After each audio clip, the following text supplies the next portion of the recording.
Thank you so much. I appreciate all your attention, and I hope you're having fun. I know you're learning a lot. I hope you're also having a little bit of fun. We are, and we're enjoying having you here so very much. It is my pleasure this afternoon to work with the wonderful Adam Billing and two of my colleagues, Jen Scher, where are you? And where is Miss Granger? She's way in the back, Rebecca. Yes. And we have a very special guest who has given us some of his work that he'll talk about in a little bit later, but I'd like to just call his name out, Anindya Kundu. Anindya is from New York University. He's a graduate student. He's going to be receiving his doctorate very, very soon, in a few months. And he is also a TED Fellow. So I want you to look for his talk, okay? His whole area of research is agency and grit. And he'll tell you a lot more about that probably on Friday. So he's going to be hanging around with us for a little bit, and we're going to learn a lot about all the interviews that he's given. So you're going to be really saturated in this particular field. By the time you leave, you're going to be breathing this stuff. I think those of you who are not here for the very first time know that the IFL's focus is teaching and learning. That is where, where we reside. That's, where our heart is, and that's where our expertise lies. And so everything that we do, we try to have inextricably interwoven with teaching and learning. And we hope that we have given you that experience in these day and a half that you've been with us, that you have seen how, as Lisa from Austin likes to say, they're not dangling participles. This voice, this agency, these 7 C's, they're not out there hanging out there. They're clinging and inextricably intertwined into the core. So we hope that that's the opportunity that you've had to live and to see and to experience, particularly, with the sessions that we've provided from the IFL, as well as some of the other speakers. And so this afternoon, it's your turn. You're going to be doing the heavy lifting, because that's part of our work as well. So this afternoon, Adam, who will tell you a little bit more about himself, is going to lead us, and we're going to assist him, but you're going to be working in bringing this to your work. You're by role groups, as much as we could get you by role groups, and you will be working to solve a problem of your choice. And you will have something very real that you can actually use on Monday morning. And I know people here who actually do take this back and make it work back home. So spend the time. It's up to you whether you want to spend it on your laptop or you want to spend it, doing something else. But we hope you spend it thinking about how this work could travel to where you reside and make it work for your kids, because after all, that's what we're here to do anyway. So that's the experience we hope that you have this afternoon. And if you have any questions, we have Jen, Rebecca, and Rosita, and Adam here to help you with this work this afternoon. Adam, thank you for being with us here again this year. Thank you very much. All right, everybody. So would like again to say thanks so much for not just having me, but having me back again this year. It really is just an absolute privilege to get to work with everybody here. And I really can't thank Rebecca and Jen and Rosita and Colleen and Ted and Aaron and everybody from the IFL who's worked on this session, because this is a lot of hard work went into it. So thanks so much, guys. It's every bit as much your product as it would be mine. So if you don't enjoy this afternoon, you know who else to blame.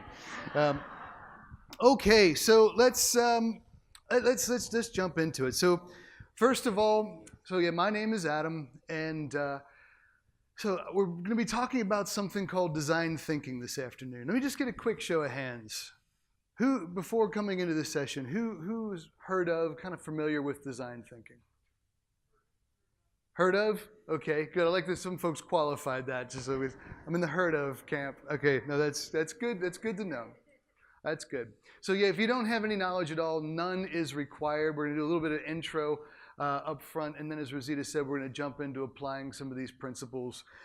Basically, innovation. It's an innovation process and approach, some methods, and we're going to be applying them to a real and relevant challenge. But in terms of who I am and where I come from, I've been doing innovation work since, gosh, from the late 90s. Started off at Ernst & Young Consulting in the U.S., later moved to the UK, where I've actually been for about 12 years now, unbelievably. I went to grad school here at the University of Pittsburgh, but then moved to the UK right after that. And I run a company there called Treehouse Innovation. And what we do is basically two types of things. We work with all kinds of different businesses, it could be charities, it could be any kind of organization to help them invent new things. And that could be new services, processes, strategies, products, really just about anything. And applying this process called design thinking, or human-centered design is another name for it. Also do some teaching, so working with different types of organizations to build up this capability, get better at doing this kind of thing themselves. And a lot of that work I do at the University of Cambridge. So I'm a faculty member there where I teach on a lot of their executive and leadership programs, usually focusing on how do we create sort of innovation culture based on the principles that we're going to be working with today. So as far as what we're doing today, kind of covered it off, but we're going to be kind of introducing this approach, this design thinking approach. We're going to be trying it out in a real challenge, and then hopefully even kind of coming away with some of the seeds of what might be some interesting ideas we could really look to take forward and develop. So that is a great thing if at the end of it, as I said, there's a lot of work going to be done by you. If you can also walk away with an idea that either comes from your groups or one of the others that you've heard, but you think, hey, with the right amount of development, that could really be, that could be pretty significant. So that's our plan. So we've got this design thinking concept out here, right? I saw some hands go up. We had some heard of, some slightly more confident. Yes, I know design thinking. Who would want to offer up a quick and pithy definition? And I'll even provide a mic if anyone would like to do that.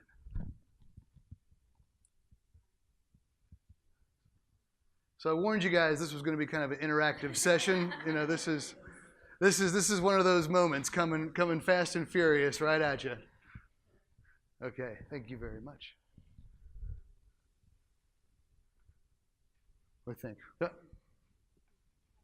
All right, thank you very much. I don't know if I'm right.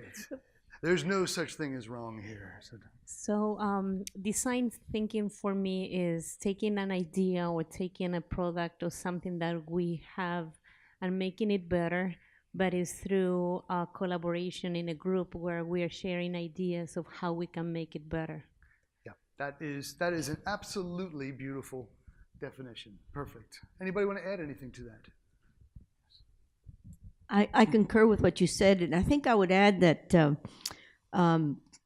design thinking really is like thinking out of a box with a group of people on a common challenge. And so we don't want to have the same old solutions that never work, but we really want to work together towards a unique way of approaching it. Perfect. Beautiful. Thank you very much.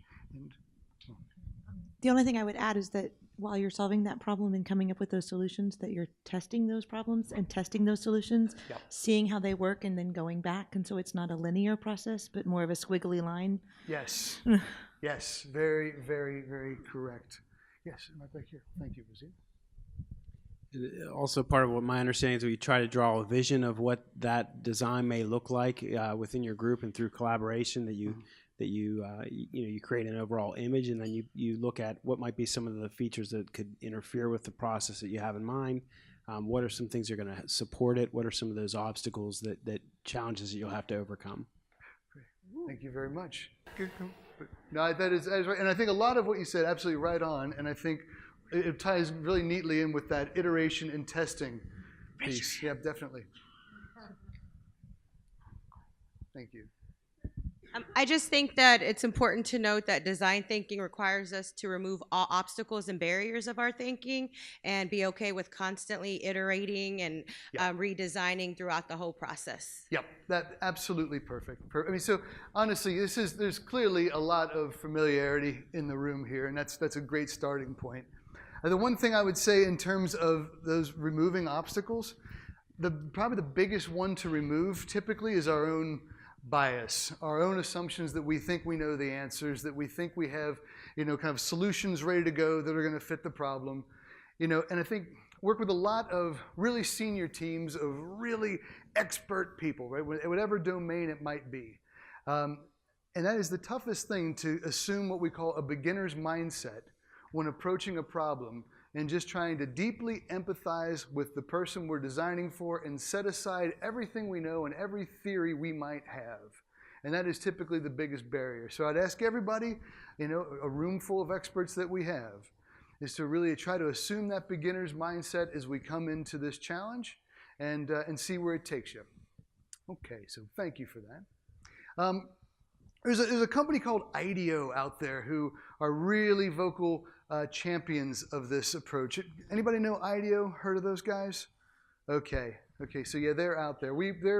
They're partners of ours. We work with them a lot. We team with them on projects, and their CEO has this to offer up.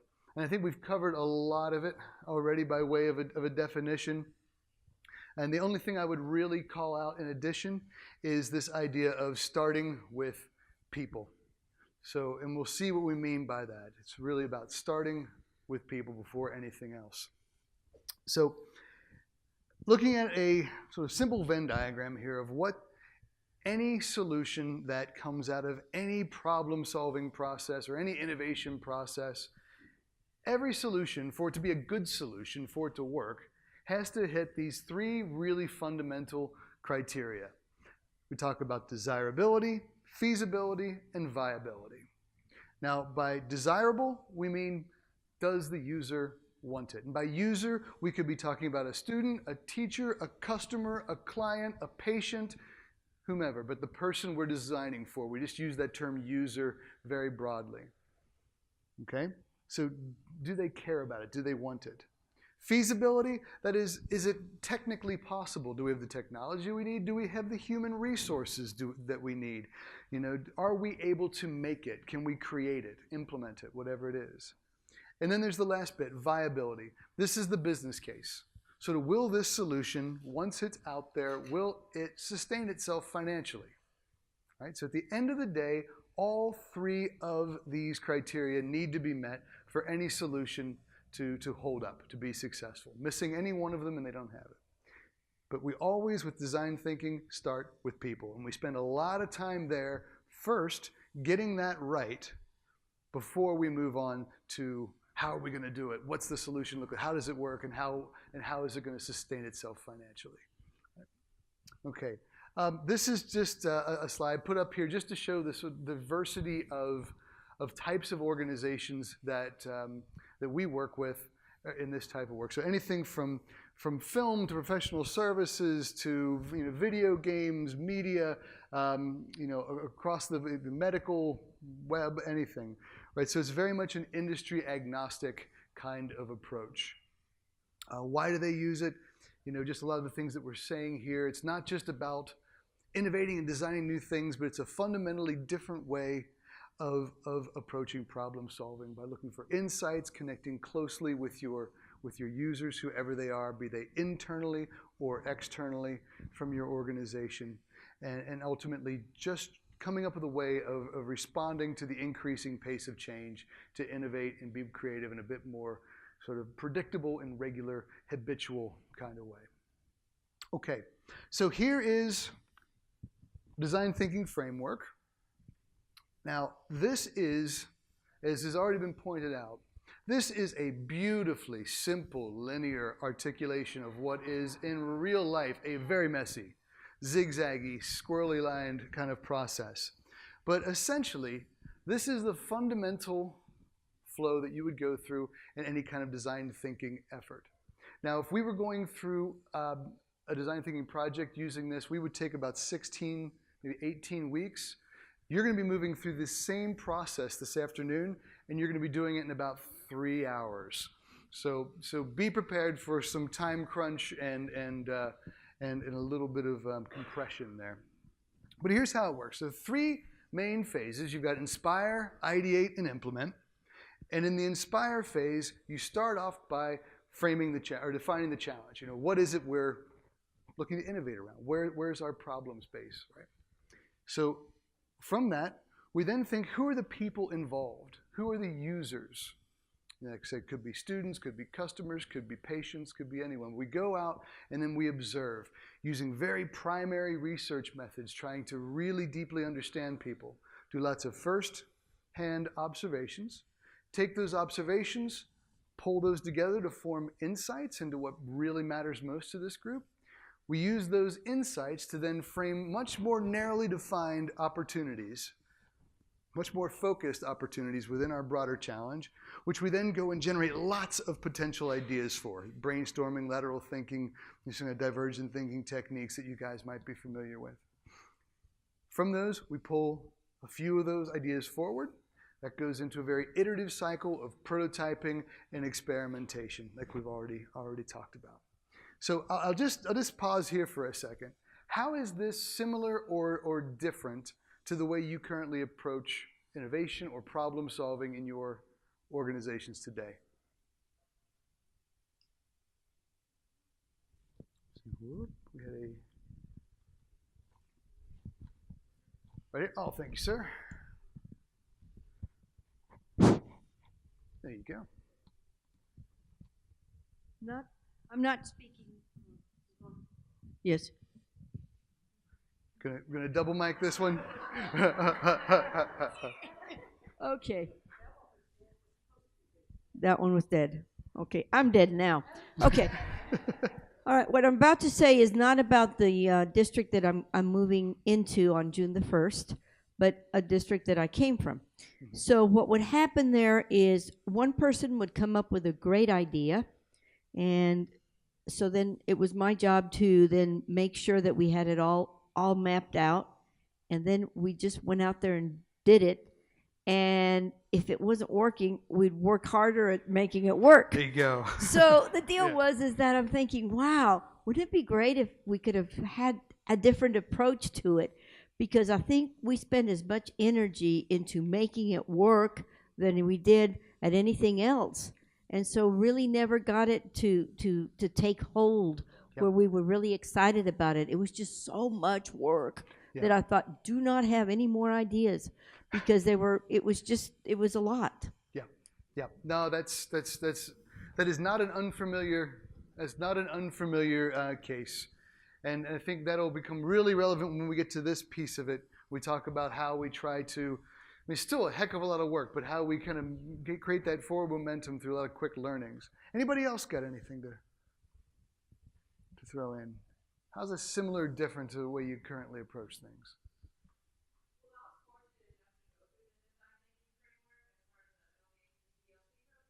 Great. Yep. So it's really taught us to be problem solvers and to be okay with the mess that it takes to ideate. Because a lot of people do want to toss out the answer when it didn't work the first year or the first 6 weeks. But that's not necessarily what we need to do. We need to take what's working, build on that, get someone else to prototype, find the variable that we need to fix, and then which ones need to be controlled so we can see what actually works or doesn't work. Great. I think it was awesome to be able to go through this process and have a whole campus transform, because we are in a big district, Dallas, that we have a lot of different things coming at us, and how do we make sense of it all, and then beyond that, make sense of it for our campus. Yep. No, thank you for that. That's excellent. Anything else? Anything else, guys? You asked how this might be different. I think I'd like to know more about the people part. Yep. Because I think when we're coming into the table for an idea, that oh, thanks. Thank you, Rosie. I'm like, whoa. I'm just not really sure that we do that. I'm not really sure that the observation piece is there, and like the qualitative questioning of why and what people need before a decision is made. It's just like a decision, and then maybe it isn't for everybody, or maybe nobody even wanted it in the first place. Yep. Okay, good. Oh, we got one more back here. Thank you, Rosita. I think sometimes in education, we don't define the challenge, we identify a problem. Okay. Good. Yep.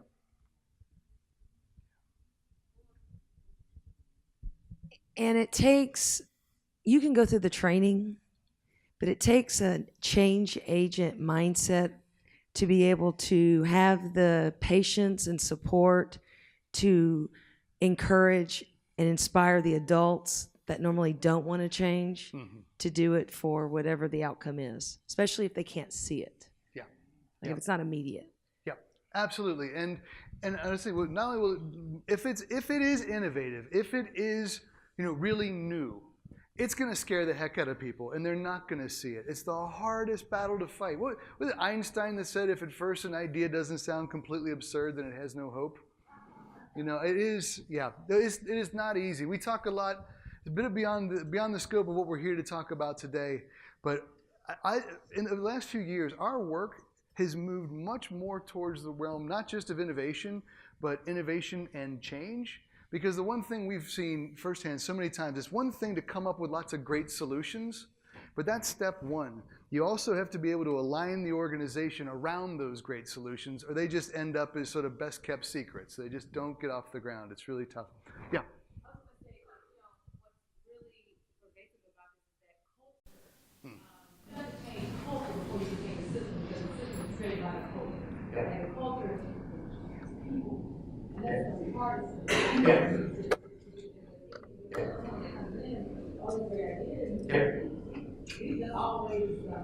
You got it.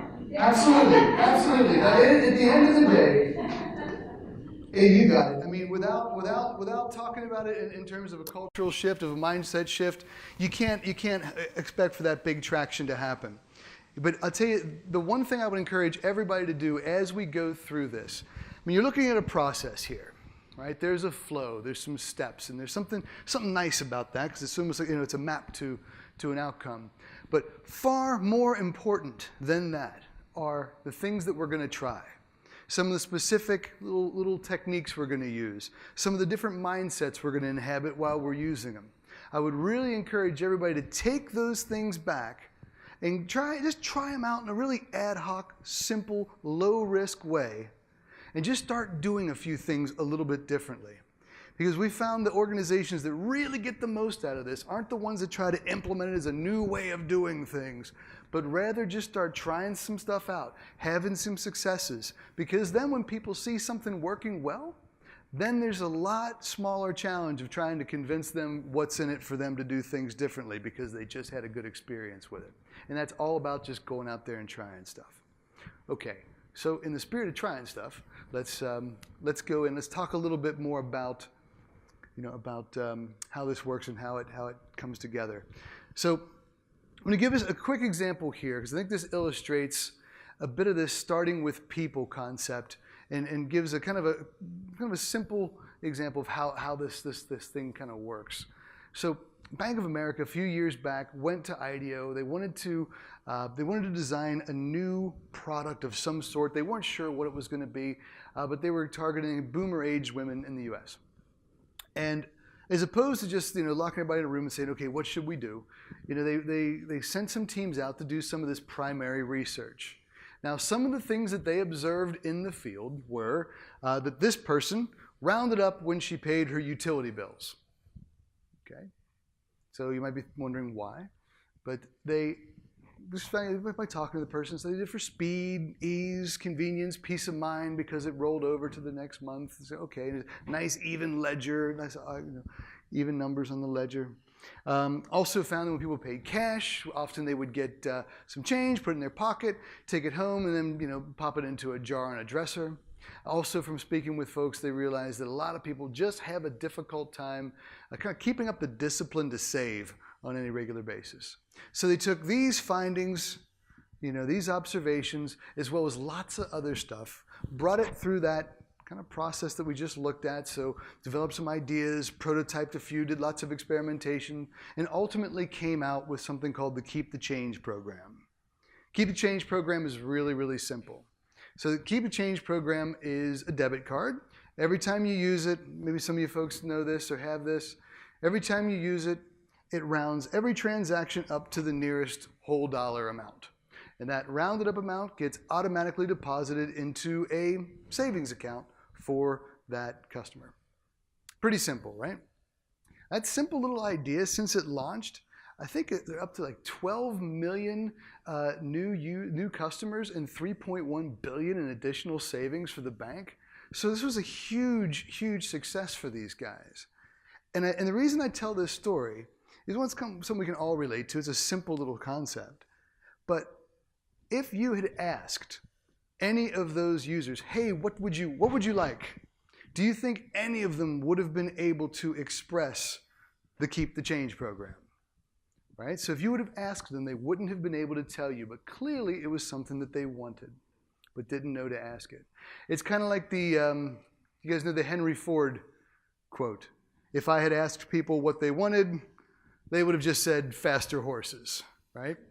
So design thinking is really all about bringing people together, starting with people, trying to deeply understand what they care about, and using that inspiration to identify those needs that they haven't expressed yet and deliver those things that they're not asking you for yet, but they will value. So that's really the whole spirit of it.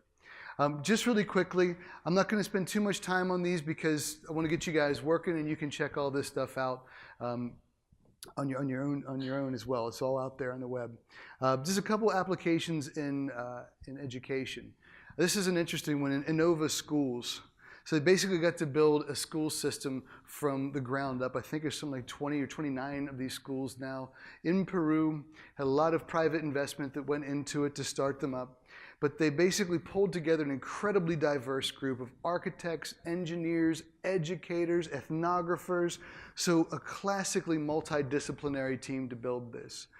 And so what you ended up with, I mean, you can really, it's a great case out there online. You can check it out. But basically, modular schooling, lots of self-directed learning, lots of really modern sort of blended learning, flipping the classroom type techniques, all this being done in one place. They ended up, I think the kids coming out of here are now doing 3 times the national average in mathematics and twice in communication. So really, really an impressive achievement here. Another one, this is great. This is for San Francisco Unified School District. They had an issue with cafeterias. So basically really long lines.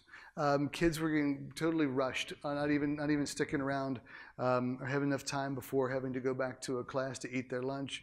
A lot of times kids were just taking off, going off campus for food, not really getting a great lunch. And they realized this was a problem. The first thing they tried to do to fix it was just get new food, better food. They spent more money on a high-end caterer. It didn't work. So they realized it was something with the experience.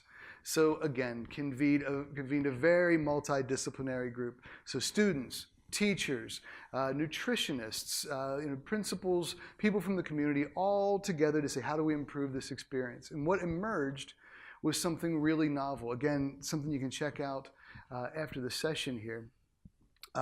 But so no more lines. Kids were able to pick things up on the go. They could pre-order. There was a really simple little platform they could use to sort of pre-request pre-orders. They always had a sense of what was needed, reduced a lot of waste. They had sort of communal seating. They brought in people from the community who were doing cooking classes at the schools. And then the kids would sort of try out the things that these people from the community were cooking. So all kinds of just sort of neat things that really redesigned the experience. But one of the big things that stuck with me from this case, and I knew some of the guys who worked on it, I didn't work on it personally, but they were telling me the big thing that they took away from it was when engaging with the community, one of the things that they found that was a completely unexpressed need was some of these kids, when they were going home, weren't going home to a healthy dinner. So this was kind of their first shot at lunch in there, and some of the kids were You know, it wasn't just them that wasn't having a healthy dinner, it was their parents and siblings as well.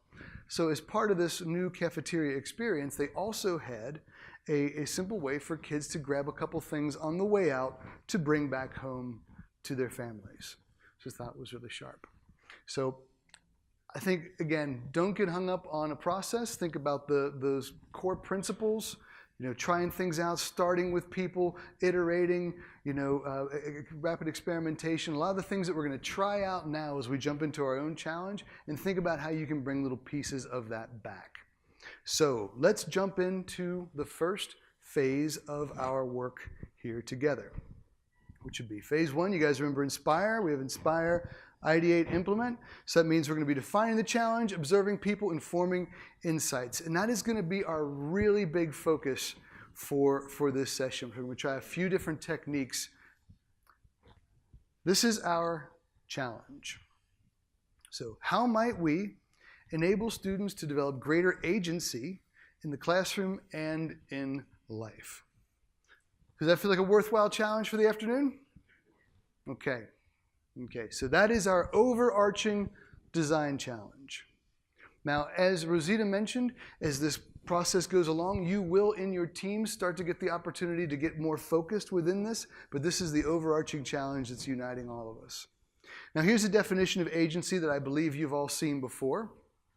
Okay, but just take a moment to sort of refresh kind of exactly what we're talking about here.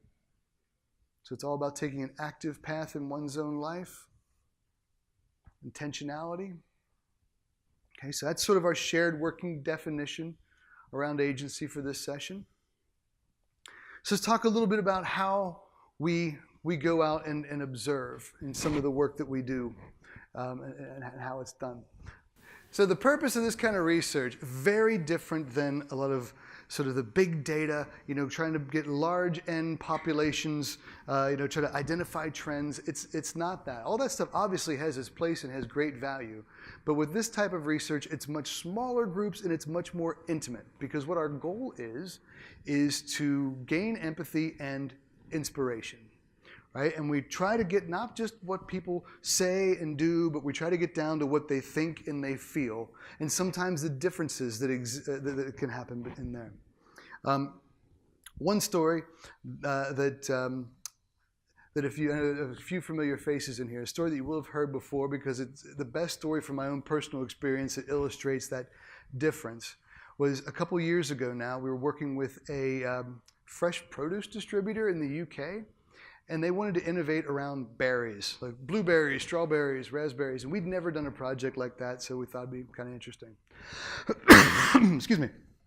So we went out into the field, right? So we went to some grocery stores.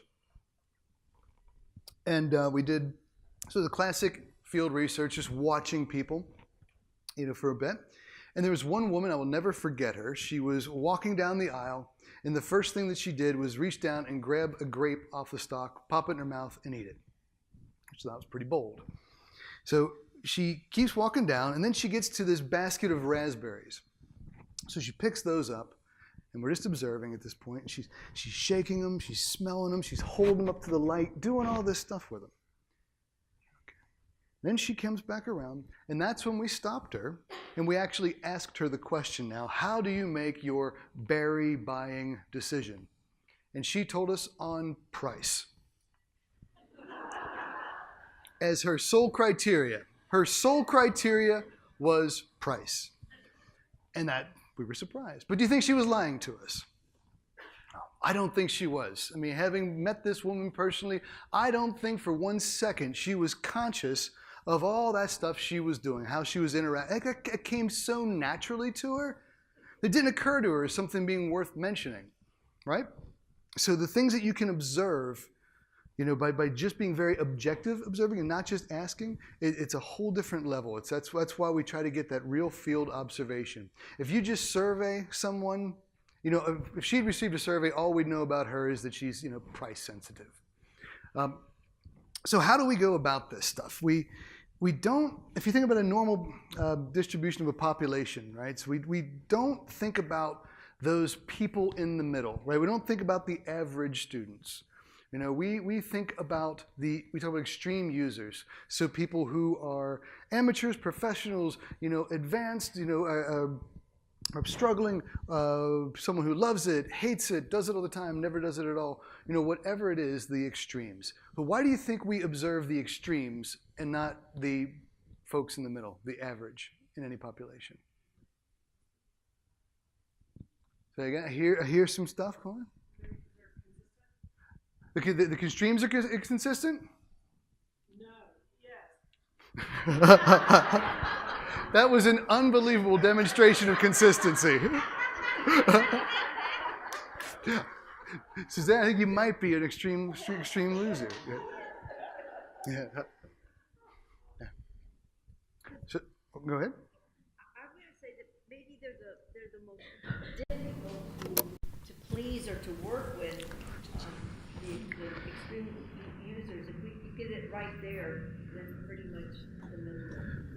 Yeah, that's a good one. Yeah, so they could be the hardest to please, the most difficult to work with, hardest to change. If you can get it right there, you know, that's definitely one reason.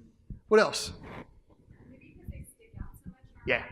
Because they're so extreme from the norm that those are the ones that really that we remember the most too. Yeah, and I'll tell you, that sticking out thing is really important, especially if we're talking about small number of people. We need to get inspiration. We need to get it quickly. Love it or hate it, they got something to tell you, which is really important if you're trying to understand. Yeah?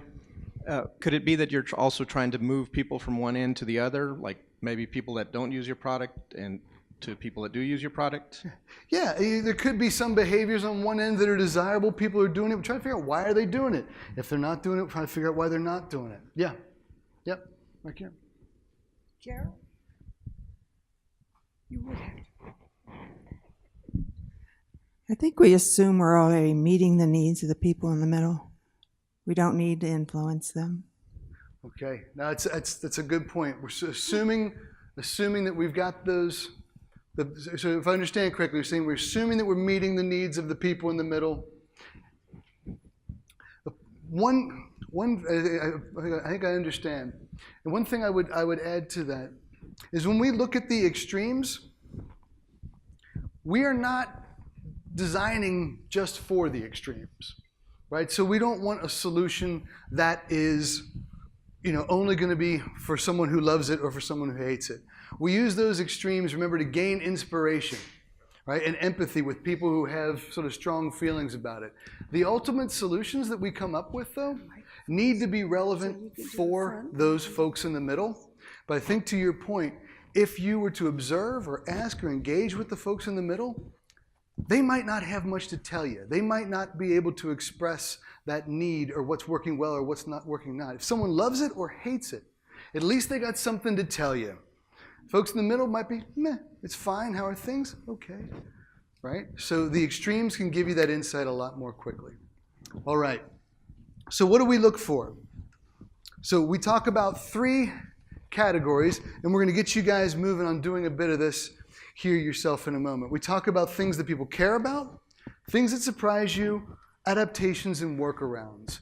It's just a simple little, just a simple little list there of things to kind of keep in mind when you're out in the field of what might be significant if we're looking for inspiration.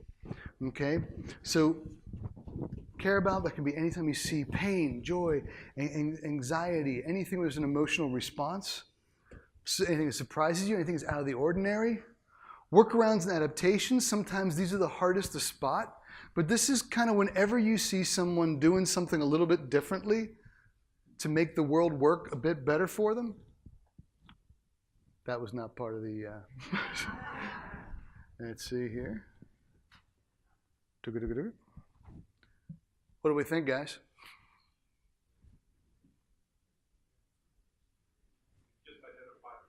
I think we've identified the challenge. Okay. Okay. Well, we don't have to worry about that because what we can do here is we can on your sheet. Thank you very much. So on your sheet, that actually could not have happened at a better time. Oh, thank you very much. You guys are great. Solve the problem. So, So what we're going to have you guys do, there's going to be 2 different types of essentially field research that we are going to ask you to engage with over the next about 45 minutes or so. So we're going to be spending a lot of this time in this observe people phase. And we're going to be doing it in 2 ways. The first is we've got something called a gallery scan. So in a couple minutes, I'm going to be asking everyone to sort of follow your guides in the back who are going to take you over to the room whose name, thank you very much, to the Clemente room, where you will see some posters of quotes all around this challenge of agency, a bit of research. And India is going to talk to us a little bit about that in a second. Oh, and we've got a very small version of my presentation up there, which is okay. And you guys can see all the other stuff I've been working on before here. Okay. Okay, so we're going to skip those guys for now. Okay, so gallery scan, we're looking at some agency research. And then we're going to be doing a second piece is some interviews and storytelling from stories related to agency from your own life. Okay, so you as the people in this room are actually going to be part of the observation phase. Even if we aren't the people we are designing for, we are real people who've had real experiences, and by deeply understanding what makes people tick, that can give us insights that can be much more broadly applicable than just to the single set of folks we're looking at. So how are we going to do this? So the first is on your sheet here that everybody has, except for the one that I've stolen. We want you to, in a moment, walk over to the gallery and have a look at the different quotes that are on the wall, and just note down anything on this left-hand column, anything that sort of jumps out, anything you see people caring about, any workarounds, but really anything that you find is significant or could be inspiration for helping you design for that person around our challenge. Okay, need about 20 minutes for that. The interview piece, which we have some space on the other side, do not worry about that now. When you return to this room, that's when we're going to jump into that. So we're just going to focus on this first piece, the gallery scan. But to set us up and tell us a little bit about the research that we've got, I'm going to hand the roving mic over to Anindya.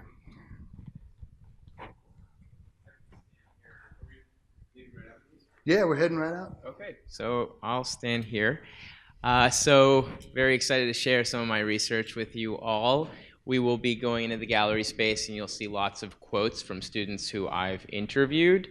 So qualitative data, you guys are some of the first people to get a firsthand look at some of it. And it was selected primarily because we feel like they give insights on student voice and student agency in particular. These are people looking back on really formative experiences in their lives where they think whether or not they really know that they're talking about agency, they're talking about experiences in their lives that actually fostered their agency, whether through hard resources like financial or soft resources like mentors or people who have opened up opportunities for them. And in a couple instances, and I won't give them away, they're actually experiences that may have been detrimental to their agency. So someone may have been lacking cultural competency from a position that may not have actually helped further that student's agency. So 3 really quick themes that I think tie some of the quotes together. One would be mentorship. So, you know, invaluable, effective mentors on the lives of these students. That can range in many different forms. Also goal formation, I think, is very key here. How do students start to visualize themselves succeeding and see themselves in positions where they may not have originally seen themselves before? And lastly, this is something I'll elaborate a little bit on tomorrow, is this idea of grit, persistence and tenacity. You know, the word gets thrown around a lot today, but look for moments where students are really fixated on a certain goal and maybe try to think about what it was that helped them develop that tenacity. Great, thank you very much. So any questions about what you are being asked to do next, or even about our challenge that we've got here about agency or anything at all?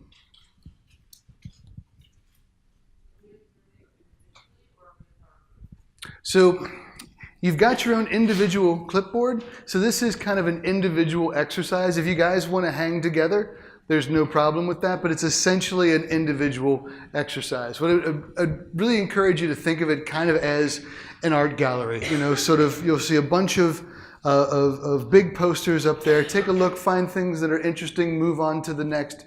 And we're going to give you about 20 minutes to complete this whole exercise, and that's going to include on your way back, kind of grabbing a cup of coffee and taking a quick break. And we want to shoot to be back here at 15 after 3 o'clock. Does that sound like a plan? Okay, folks, so grab those clipboards, grab a pen, follow our leaders here, and see if you can find some inspiration to help you design for that challenge.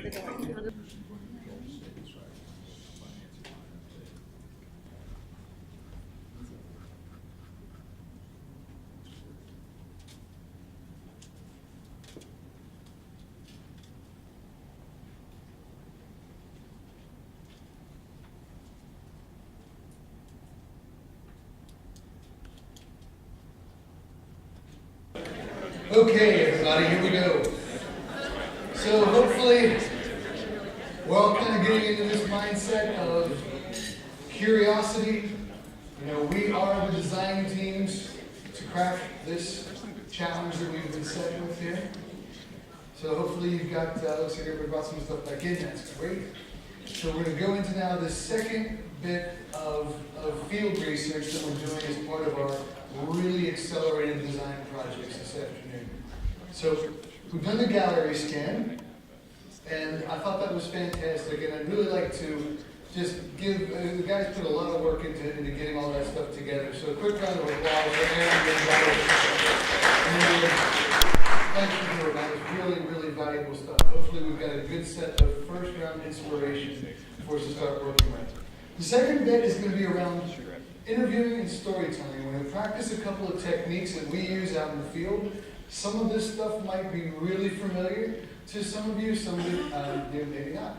But we're going to try some things out, and then we're going to focus it back on our challenge. Now, the first thing I want to do is talk about this. So we're sharing stories from your life. Now, we know that our challenge is about designing for students. So it might seem like, well, what do our stories have to do with this? What can we learn from the people at our table about our experiences with agency, when we've experienced it, when we've not experienced it? What can we learn from these stories that are relevant? Well, one really powerful tool that we use a lot are analogs. So an analog is any case that shares some common elements that you can use for inspiration, sort of as a proxy. I'll give you a kind of famous example. This was a team that was designing for the emergency room, so the operating room in a hospital. And that is not a good place to have ethnographic researchers snooping around with clipboards and cameras. Right? You really can't do that primary observation there. So where they chose to observe was here. It was alongside, safe distance from the pit crew. Now, why do you think observing a pit crew work might serve as a good analog if you're actually designing for this environment? Speed? Yeah, what else? Yeah, quick. Yeah, really quick thinking, problem solving. What else? Teamwork. Yeah, really, really tight teamwork. Yeah. Stress, extremely high stress, right? Yes, everyone's got their own specific role, needs to be coordinated. Yes, sir. Synchronization. You got it. You got it. It has to work like clockwork. Yep. Need for accuracy. Right, because what happens if you get it wrong? Life or death. Exactly. You screw it up, somebody's life depends on it. Okay, so we're seeing there's lots of different similarities. Right? So some of the things that could be inspired in this environment could have relevance. Things about the way teams are trained, things about the way space is organized, things about the way where tools, are placed in an environment. All these things could be inspiration. Remember, that's our purpose. And this stage is called the inspire phase, right? So this is looking for inspiration. So these interviews that we're going to conduct in a bit are all about finding inspiration for how we can design ultimately for our students around this challenge of agency. So before we shift our attention to our challenge, we're going to do a little bit of a warm-up. We're going to do a little practice, and we're going to talk about some of the methods that we use before we try it for real. Okay? So here's some of the things that we do for interviewing for empathy. Now, we talked about extreme users a little bit ago. With the kind of research that we conduct, it is much more about storytelling. So the first step in any design thinking-based research effort is to evoke what we call extreme stories. So we don't want to hear, hey, tell me about your average experience with something. Don't tell me what you usually do. We want to hear, tell me about the best time, the worst time, the first time, the last time. Specific, extreme stories. Okay? So now what we need to do is this little practice here. This is a nice thing to do over our pretzels and nachos and stuff as we head into the big second half. I want you to find someone next to you at the table, form a pair, and if you have to, if there's an odd number, you can grab somebody else. But form a pair and decide who's person A and person B. Just go ahead and do that. Okay.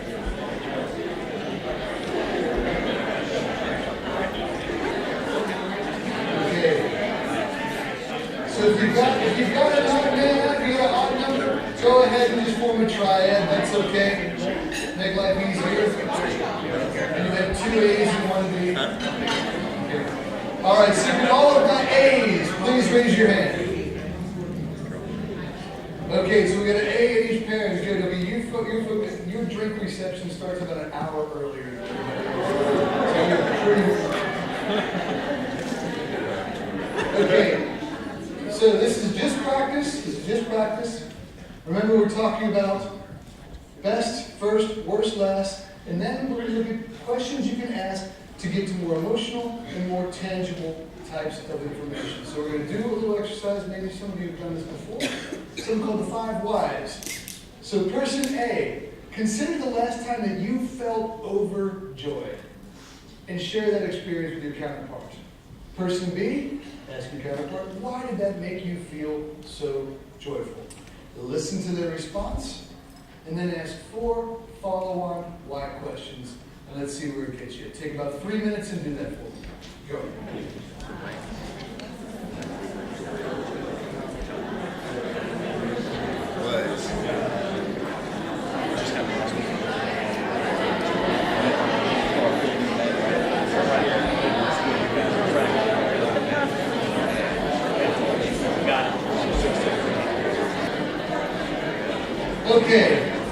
Okay, let's have a chat about this. So, I hate to stop you. These things can go and go and go and go. Yeah. So, what was the impact? What was the impact of asking those why questions? Like, what kind of information did it reveal? Deeper stuff. Yep. Yeah, got broader, got deeper, definitely. It gave the context, definitely. What else? We built connections. Build connections. Beautiful. Great. There's a comfort in sharing, too. Because the person A could offer what they want to do. They weren't forced into something they didn't want to share. Yeah, that's very nice. Good point. Yeah, what else? I also think, because I was listening, I felt listened to in a very different way, because the next question I formulated based on what I said. Yeah, that's a very good point. It's a very good point. Yeah. Anything else? I mean, yeah. You got it. So we're getting the same kind of feel here, right? So we're talking about emotions, we're talking about deeper, we're talking about values, motivations. So it's just a matter of the process is evoke that extreme story, a best, worst, first, last, and then when we want to get to this emotional kind of content, we ask those why questions, and that kind of moves you towards that stuff. So being intentional about using that word and the kind of things that we're looking for, in this inspire phase can be helpful. We're going to try the other side now. So just when you thought you were off the hook, person B. So person A, I need you to tell person B how you enter a new contact into your phone. So just tell. Then person B, ask person A to show you. So first you tell, then you show. Let's see how it goes. I gotta tell you.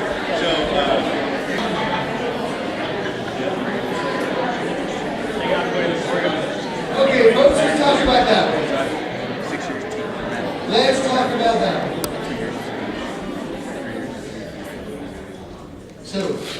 So what was the difference between that show me and then the tell me version?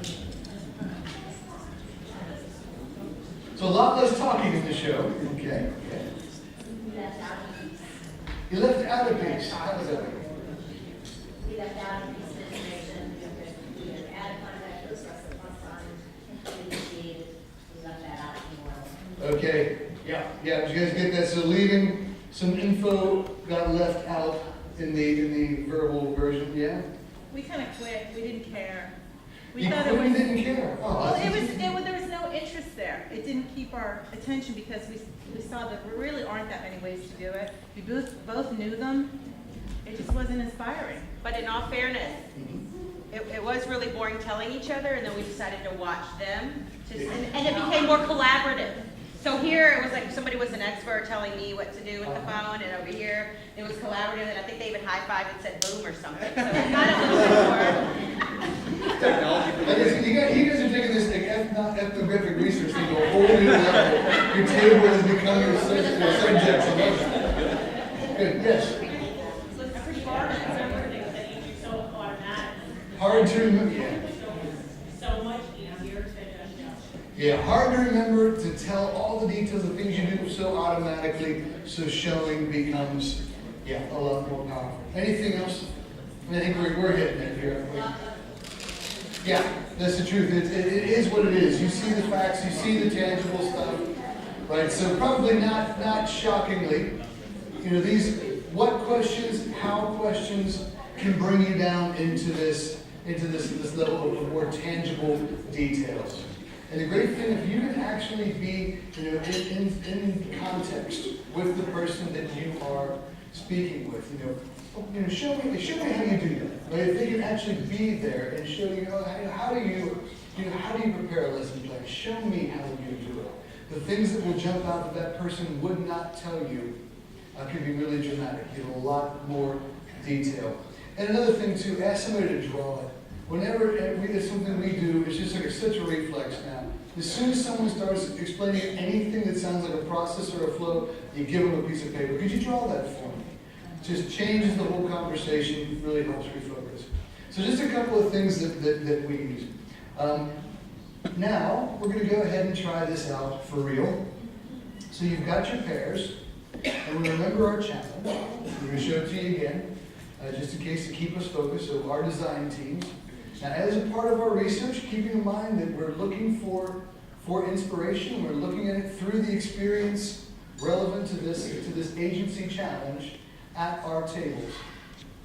Okay? We're going to use these evoking extreme stories, best time, first time, worst time, last time, experiences related to you in your life when you've experienced agency or lack thereof, or know of a situation, or know of a story, but the more personal, the better. Really? Okay? There's that definition of agency again here. Take a look at that.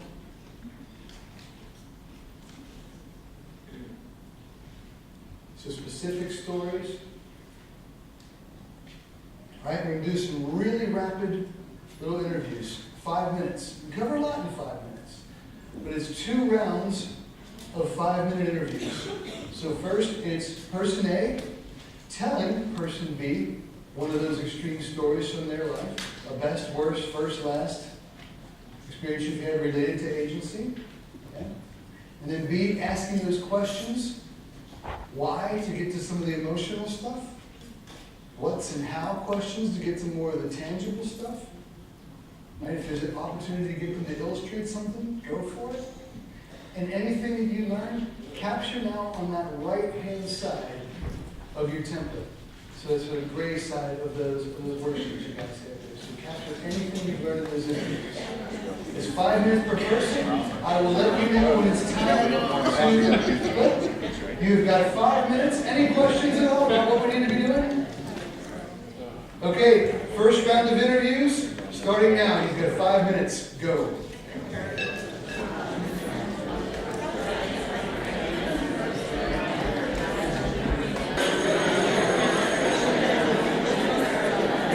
Okay, guys, so that is round 1 finished.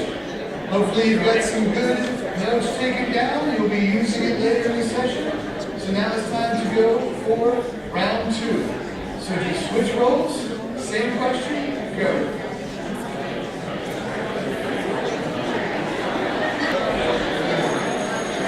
Okay, that is time.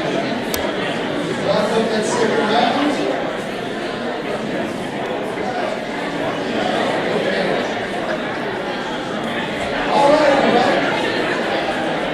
I've got to stop you there. I need to do it.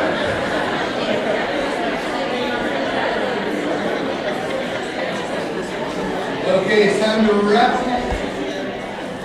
Well, thank you for doing that, everybody. I mean, just looking around at all the different templates here, I can see that you guys have captured and are continuing to capture quite a lot of good stuff. Come on, guys. I need you back here. I need you back here.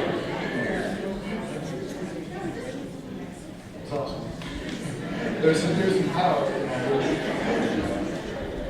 Okay, so good. Looking around the room, you guys have got a lot of sort of raw materials for this next and very, very important step, which with this, between the gallery scan and our interviews, that was our observation piece.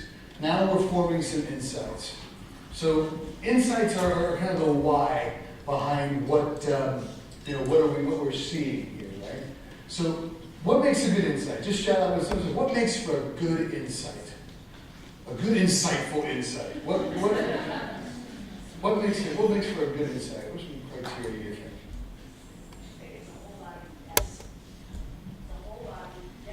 A whole body yes. So when you know you get a good insight, you can absolutely feel it. Yeah, I think there's something to that. Yeah. What else? What other? Like there's a trend. I was going to say consistency again. That more than one person says it or feels it. That can absolutely be the case. So sometimes an insight can be derived from a couple of things that you observe in a couple of different places come together, make you realize something about people. So what else do you think makes for a good insight? What are some of the criteria you think? Connecting things that they have not been connected. See, that is a big piece of it. That an insight, a good insight, you've got something that's pretty good if it's something you haven't considered before. If it's something that's pretty obvious, then maybe it's not a great insight that you've created. But something like maybe connected some things that you hadn't before. This is this sort of new thought. Yeah. I was just going to say, like, sharing your own story, I think makes the other person more willing to share their story. We ended up having very similar stories. Is that a fact? That's excellent. Did anybody else have that kind of experience? Seen some head nods and a few hands? Over here. Good. So in terms of this insight formation thing that I'm going to ask you guys to do here next, I want you to look at everything that you have learned through your observations, things that you heard in your stories, things that you observed in the gallery, and come up with a couple of, just think of it as a single sentence. And it can be something we say here, reveal something about why people do the things they do, what really matters to them. And ideally, it's something you hadn't considered before, something that has this sort of bit of novelty to it. And it can be just a hunch or a belief, right? So it could be, that people will, have great. I don't want to fill anything in here without being accurate, but people will have. We were talking about mentoring. people have a better chance of developing lifelong agency when they have an effective mentor. That might be something that comes out of it. Right? Maybe there's many other things, but we want to give something that kind of makes us realize. Everything that we've just seen here makes us realize something about what really matters to people, what motivates people, and that's what we mean by an insight. I'll give you a quick example now of how we use these insights, so how they're formed and how we use them to spark ideas. There's an example from a GE. There was actually an engineer who designed this the CT scanner. Actually, quick show of hands. Anybody been in a CT scanner before? Okay, so it's not an incredibly pleasant experience for anyone at any age. But one thing that they realized is kids, especially really sick kids who were having to have this fairly frequently, was absolutely traumatic for them. So having to, wait in the waiting room, they're sitting there, very stressed out, panicked. The parents also high levels of anxiety, and they would see, the kids who were coming out of the waiting room, out of the scanning room, in absolute tears would be just sort of paraded through the waiting room, doubly confirming the horror that was on the other side of that door. And this is this really high-stress, traumatic experience. I'm like 80% of the kids that were going through this needed to be sedated beforehand. So it was really, really traumatic for them. So they kind of stepped back, the design team did, and they looked at it. And they said, well, what is it about it that's so horrific? And they thought, well, it's loud, it's claustrophobic, it can be dark. And I thought, well, there's plenty of analogous situations that are not that way. They look at Space Mountain, like the ride in Disneyland. It's dark, it's loud, it's enclosed, but that was okay. So they kind of got around this idea of context. They realized that context had a big thing to do with it. So another thing that they did as part of this research is they went and looked at the rooms, not only of the sick kids, but also of their siblings. And one of the things that they noticed in the rooms of the siblings, that there were things like trophies and badges and pictures from camp and all this stuff. They would go on these trips and things like that the sick kids weren't getting to do. So they came up with this insight that these serious illnesses can really take the adventure out of the lives of sick kids. So this adventure thing emerged from all of their observations, this insight around adventure being missing from their lives. So they took all of that and ultimately, going through a process that we've been talking about here, ended up with this. Okay, so now what you're looking at there is the Pirate Island Adventure CT scan, right? Now, obviously, it got a new paint job. Okay, so you see all the stuff here with the wheel and all that. But there was a heck of a lot more to this recontextualizing solution they emerged with. So when the kids would get on board the scanner, it wasn't, get onto the scanner, it was get on board the ship. And when it would come on, the anchor is coming up and we're heading off to sea. So they trained the technicians with an entirely new script to walk the kids through this experience, every step of it. And even before that, so the weeks before the kids would go into the scan, they would provide them with some books, movies, anything related to this sort of pirate theme. So they were fully immersed in this context before they even showed up. This has been incredibly successful. Sedation rates are down to just about nothing. Kids are actually looking forward to it. Some of them are saying it's like the best part of their whole week.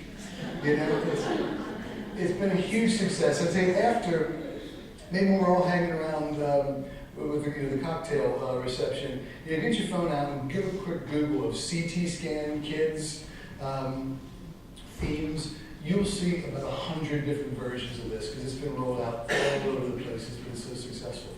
So just an idea of how an insight into what people care about, what they might be missing, what they might need, how an insight can trigger some specific ideas of how to create something of value to the people you're designing for, that they might not be able to ask for. Right? So that's what we're using insights for. So the first thing we need to do before we can use our insights, we need to create them. So what I want you guys to do is at your table, I'll give you a whole 10 minutes for this, really luxurious. Share some of the top observations from across your teams and start forming some insights into why. And start with people. You say some maybe students or some students, some people, but we want to elevate this to be slightly more general, to apply to a broader population than just the individual observations we've heard, but trying to get down to those things that really matter to people. That is our point. And what we want you to do is go ahead and collect those on, just go ahead and use, I'll tell you what, actually ignore the big picture of the posted flip chart, because I think that might get a little crazy. Why don't you go ahead and on the back of one of the big pieces of paper you've got there, just nominate one person at your team to collect a series of insights based on everything you can over the next 10 minutes. Any questions? Okay guys, form some insights. What do you know that people really care about?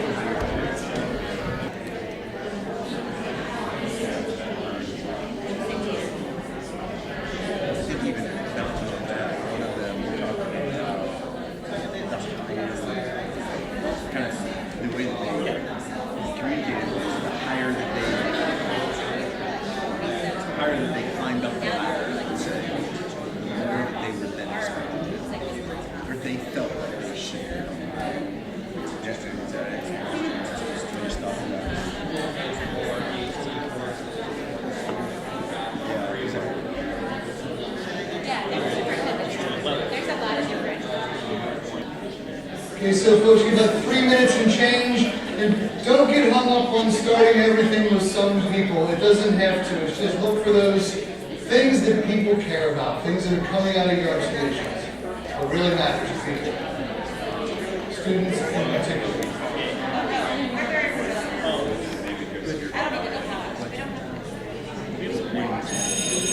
Okay, that time is done. And that bell sounds so much like a fire alarm. It really is. Okay.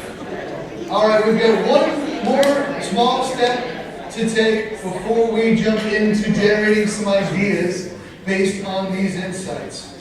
Okay, so this next thing, if you think about where we are in the process, we're coming into ideate, right? So we're heading out of that inspire phase into the ideate phase. So we're here, moving into this. Now, if you also notice, we're leaving the concrete and we're heading into the abstract. We're leaving that world of the things that we've observed and understood and getting into this realm of possibilities, things that could be. Now, one thing that we do to help us really focus our efforts is we take the insights that we've come up with in this part of the process, and we use those insights to frame more specific opportunities than our overarching design challenge around agency. So how we're going to do this, we're going to come up with one, how might we, which is a term that we use a lot here. It's a question called HMW, or a how might we question that will help us focus our brainstorming efforts in the next step. So now there's two ways you can come up with your how might we question. You may have noticed that as if by magic, a sheet of questions has appeared on your table. Now, what you can do here is for each team, and we recognize that you're actually split into 2 teams per table. All right, does everybody know? Everybody knows from the back of their badge which team they're on? Good, good, good. So each team is going to need to do one of 2 things. So as the last little bit you guys want to pay a little attention to, because we're zipping through. You can do one of 2 things.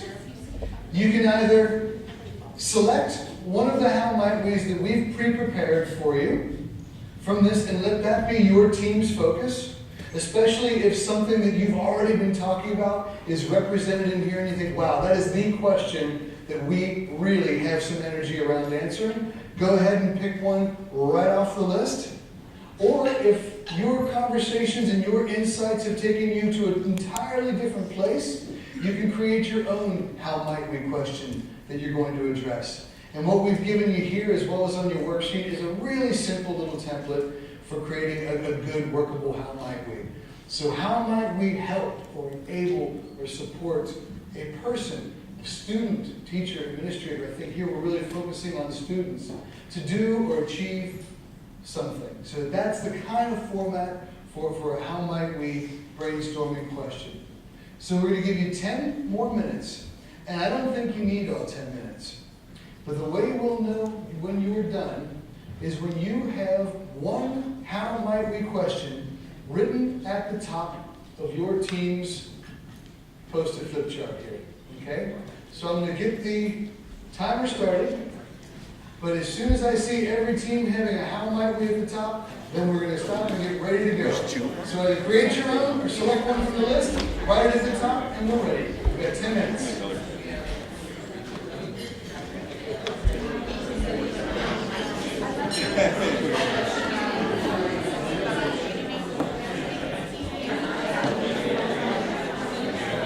Looking good, guys. You're moving beautifully fast.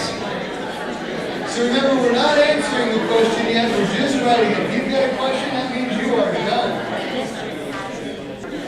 Okay, I'm putting 3 minutes on the clock here because I think we are all nearly there. In 3 minutes, we need everyone to have their helmet. You guys are doing a great job.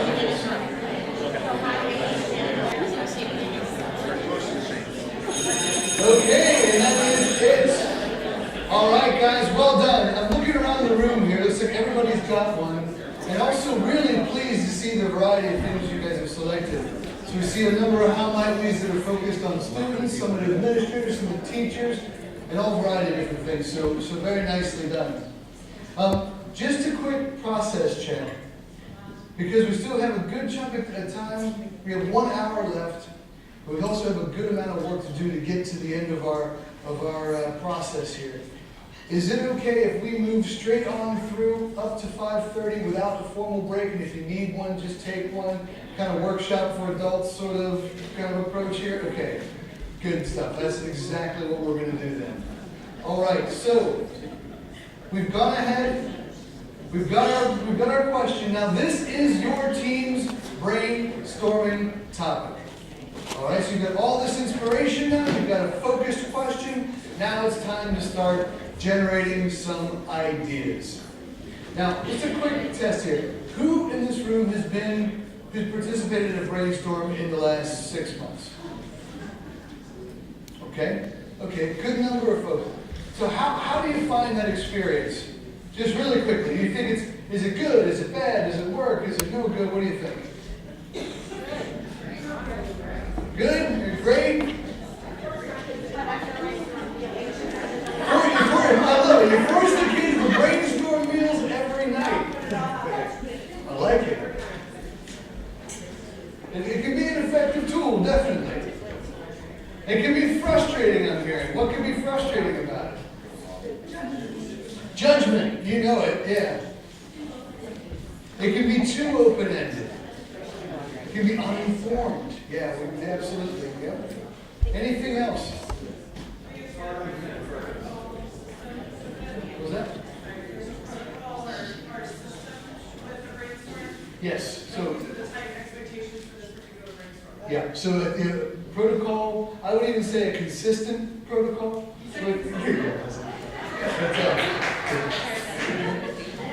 Yeah. Absolutely. Was there something else in the back there? It's hard on the introverts.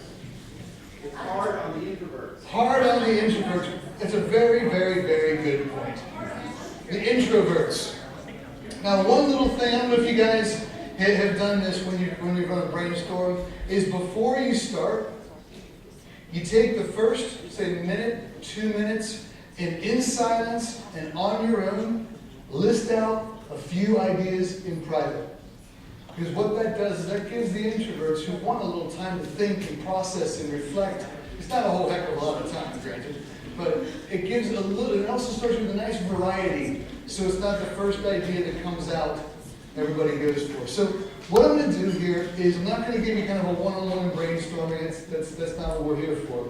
But I'm going to give you some pointers that we use and find really helpful to help get more productive experiences than the frustrating ones that we're hearing But first, I'm going to show you a really quick video of a group of folks from IDEO brainstorming on something really silly.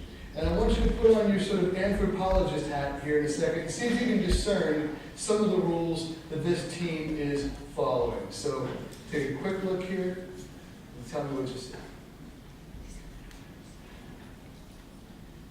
All right, guys, let's do a little brainstorm. And the topic today is what, Lawson? What are we starting We're on? going to talk about bath toys. Bath toys. So, in the spirit of brainstorming, we're going to go for quantity. When we jump into that, give me lots of ideas, and again, list them as a headline. We'd love to be visual, so do a quick sketch on this size, post it, or whatever, then we can throw those up. And announce it to the whole crowd, not just to me. Lawson, what do you have? It's a giant waterfall that's on your wall, so it'll pump it, so it makes your whole bathtub. Yeah, what are those showers called with the deluge showers? Or yeah, that's awesome. Okay. I was thinking like bathtub confetti, something that you put water and it'll make that bubbling sound, and all the bubbles will come out, so it sounds like confetti. Yeah, that's kind of fun. I was thinking you literally would shoot up confetti all over the back. It dissolves. If it's dissolved in glitter, because glitter's such a problem. Glitter soap. Glitter soap. All right, Kyle. This is the blood and gore gross out body wash. So it's like red, it's got like little eyeballs in it and stuff like that. Good look at yours, you had like the soap pen or whatever. What about like using the tiles and using it as like tic-tac-toe and drawing on the tiles? So it's called Too Hot Henry. It tells you when the bath temperature's too hot, so you stick them on the bottom of the tile, and his face gets really red if it's too hot to get in. It's like a little action dog kind of thing. It's kind of funny. I think your kid wants to make Henry too hot. Fantastic, guys. 51 ideas in 15 minutes or less. So, round of applause for them. All right, so really quickly, let's shout out some things. What did we notice about the way that group was working? What are some rules that you could observe? One at a time, absolutely. Speaking one at a time. And listening. Yeah, what else? Every idea made it up on the board. There was never, not that one. You got it. Building on each other's ideas, dovetailing on them, definitely. What else? Yeah, it was really supportive, right? Absolutely. You could get a lot of stuff out there. It was not the time to debate and discuss. It was just volume. Yep. What else? Yeah, they had kind of like a moderator sort of role, facilitator fellow. Yeah, I mean, one thing in your teams, if you want to nominate someone to do that, go for it. It can be helpful. What else? Yeah, a little sketch. A little sketch can be really helpful for a couple of reasons. It can be really helpful, not just, because it makes it more creative what we're doing, but it's you don't have to be a great artist, but just being able to give form to something makes it easier to communicate, easier to recognize, remember, gives some emotional content. But probably the biggest thing is it keeps it from being a broad concept. It makes it an idea. If you think about what they were talking about, like Too Hot Henry, or the blood and gore gross out body wash, right? These were really specific ideas. They weren't just like something kind of gross or some cool thing.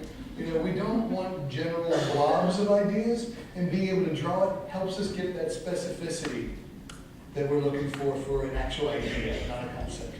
Good. Okay, you guys have hit a lot of them. I'm going to zip through these rules quickly, and then we're going to give it a shot. So first and foremost, we talked about deferred judgment, right? If you hear something, see something you don't like, this is not the time to criticize it. Okay? So any new ideas, there's a million things obviously wrong with it. That's fine. Okay? Yes. It has absolutely nothing to do with it. I think you're judging my slides.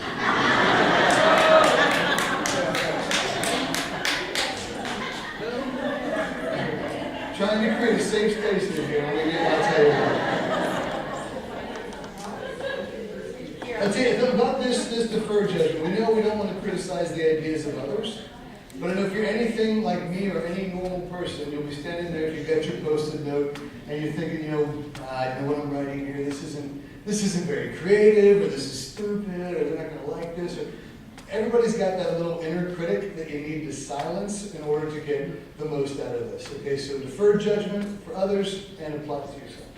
Encouraging wild ideas, right? So those things that are impossible, a little bit crazy, a little far out, this is the place for them. Now is the moment. Something to think about, what could you do if you had infinite cash or you had no money? Put these sort of wild constraints on things, because it's a lot easier to take an idea that may be a bit far-fetched and pull it back down to earth later than it is to take something that was born completely practical and try to infuse it with inspiration somehow after the fact. Right? So go for the wild stuff. It might just trigger something that is amazing from one of your colleagues. Okay, brings us to the next one. Building on the ideas of others. We talked about that. Right? Let yourself be triggered by the things that you're hearing. It means you actually have to really listen to, right? So we can pay real attention to what people are putting up there. And if you see an idea that doesn't jive with you right off the bat, right? It's just like, oh, that's not good, that doesn't work. Try building on that one. Try building on the one you don't like right off the bat. It'll take you somewhere that you wouldn't have gotten to otherwise, which is really, the whole point of things. Staying focused on the topic. Each one of you has one brainstorming topic now, much more focused than where we started. It's written right at the top of your flip charts. So that is your brainstorming topic. One conversation at a time. Again, this is about announce your idea, give the headline, not the 20-step implementation strategy for it, but just announce it, get it out there, and move on one at a time. Be visual, we've talked about that. Going for quantity, we've talked about that. Get as many ideas as you possibly can.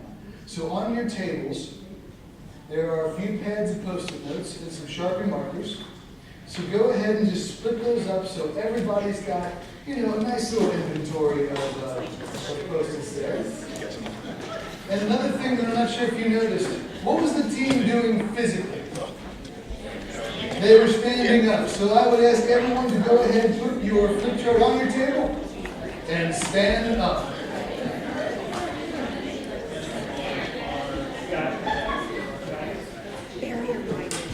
So we're focusing on your how lightly, and you have 10 minutes to generate as many ideas as you can, starting now. Take it away. So we're just writing and throwing on there.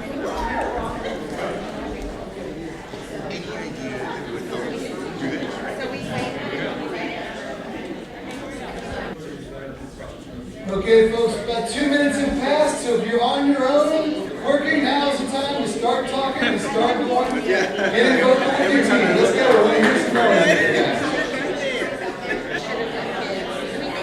looking good, guys. Go for quantity. Not seeing enough Jones out there. Let's get some visuals happening.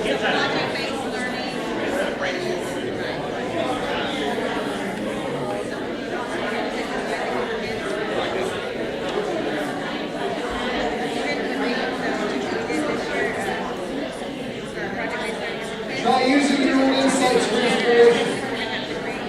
Look at your list of insights and see if anything strikes you. You've got 2 minutes left, 2 minutes. I want to see another 2 ideas per person. Give me 2 ideas per person in addition to what you've already got up there.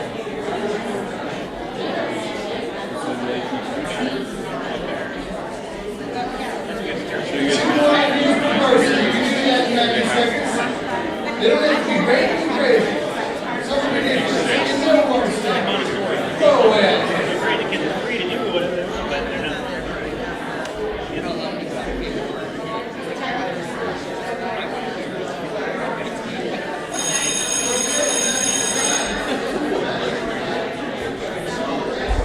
So now, what you have to do next is very, very difficult. You have to decide which one idea your team wants to prototype. Okay, so you get one idea to take forward. Now you can decide that idea any way you want to. You can, if you want to bring some stuff together, that's okay, but make sure if you're combining ideas, you do it because it's making the idea actually stronger. I know, especially with groups that don't work together that often, sometimes there's this temptation to go, well, we need a bit of Bills, and oh, you're buying a little bit of Julia's, oh, we can't leave Kim out, so you end up with this sort of amorphous blob of an idea that no one's really excited about. Avoid that. So if you want to go ahead and just use democracy, you guys are still feeling good about that? Go. You can to assign sort of a, 2 to 3 votes per person, and just do some dot voting on your post-its. You've got 5 minutes to select your one idea to prototype. Go, 5 minutes.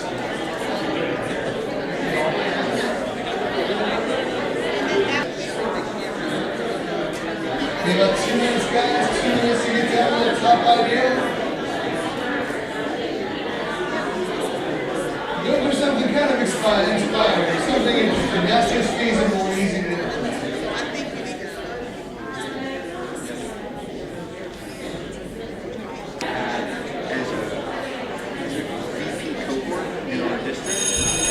Okay, guys, that is time. All right, so. Has everybody gotten down to their one idea that they're going to take forward for prototyping? Does anybody not? Okay. So guys, if you have a seat for 1 second, we're going to talk a little bit about prototyping and then we're going to get going on it. Okay. So now, as I said from the outside, we're moving through this process really quickly. So we're now into the third phase, which is, as we know, implement, where it's all about prototyping and experimentation. And we've got this little mantra, which I think is pretty essential to this fail fast to succeed sooner, right? You've probably heard plenty of things, oh, failure's good, we like failure now, right? It's fail early and often. So this is a message that doesn't always land so well. I was working with a team of execs from a media company once, and a really senior guy came in when some groups were talking about the projects they were working on, and they were talking about fast failure. We're going to try some experiments. We're going to fail really fast and learn, and he stopped them. And he did say, this is a completely true story.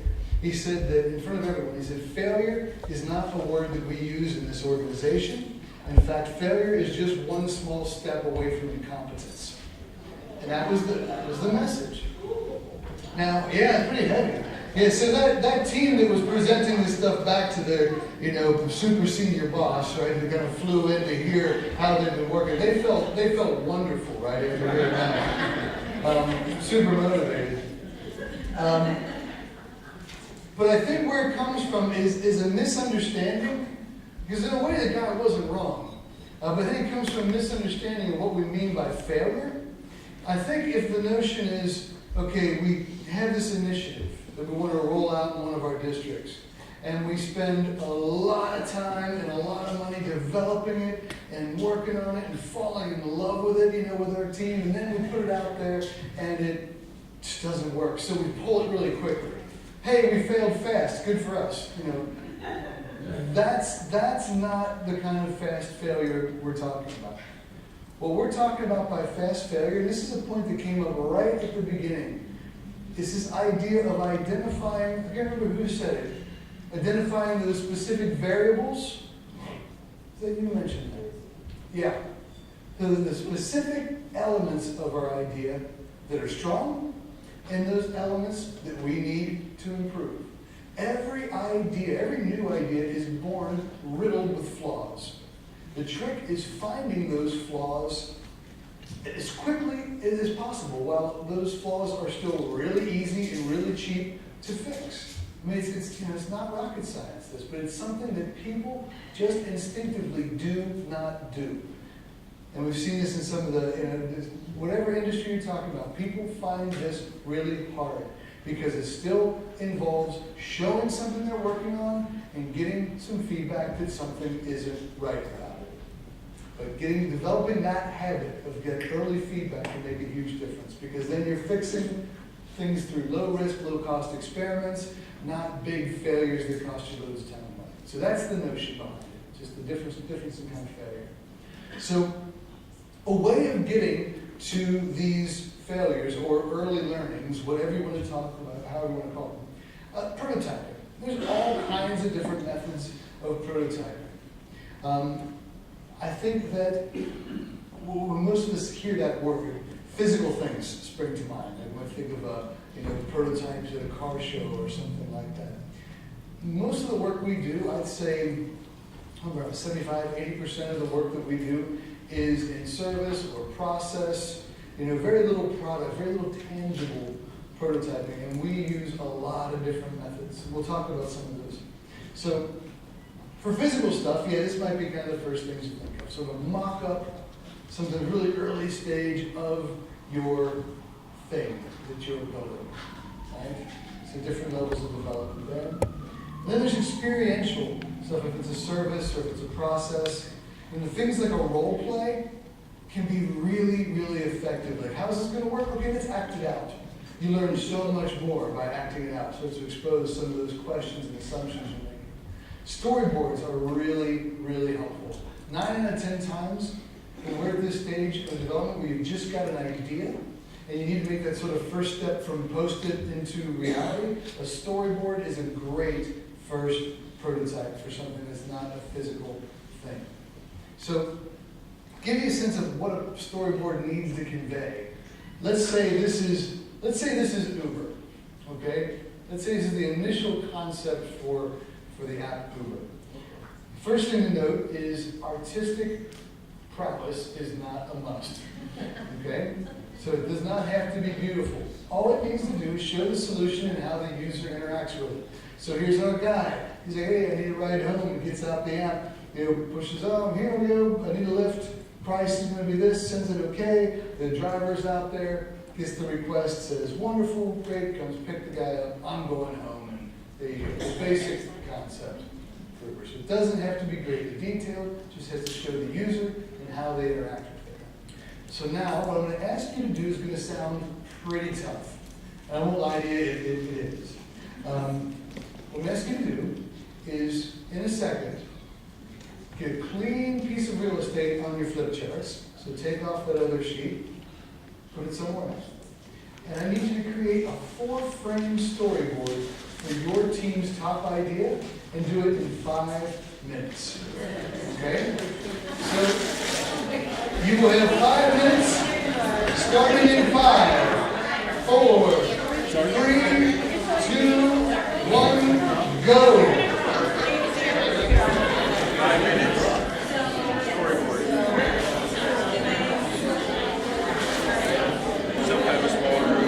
Three and a half minutes, guys. Not too much discussion. Get a drawing on those pictures.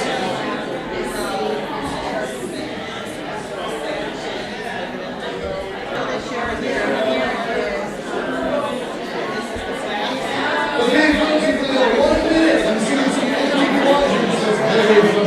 Yeah, here we go. The problem solution, and here you can say, how shall we express this?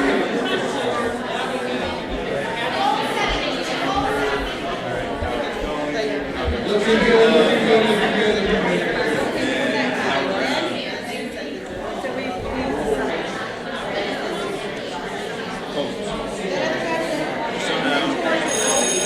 Okay. All right. Looks like most people, we've got a few frantic stick figures coming together in that last quadrant with these places. But for the most part, everybody has done it. Very nice. Very, very nice, very nice.